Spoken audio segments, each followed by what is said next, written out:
Police are still looking for the person who struck and killed a 7-year-old child. Little boy was out simply riding his skateboard when he lost his life. Understandably, his family now demanding justice. Our Brittany Ware with the emotional interview. It's a story you'll see on just one station. A memorial with balloons, cards, and stuffed animals continues to grow here at the Lakeshore Beach Apartments for Amir Macklin. Amir, who was just 7 years old, was riding his skateboard here Friday night when he was hit by a car and sadly killed. Now his mother says she wants answers and will continue to fight for her son until someone is held responsible. And it's nothing but kids out here. It's nothing but kids. It's skid marks from when he dragged my son from there to there. Rashonda Macklin is still in shock. She's mourning the loss of her 7-year-old son, Amir Macklin.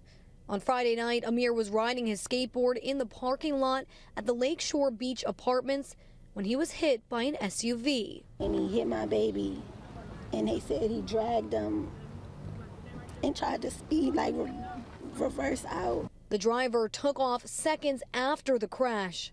Amir was taken to the hospital, but later died. I can't eat, I can't sleep. I close my eyes, I see images of my son that no mother should see.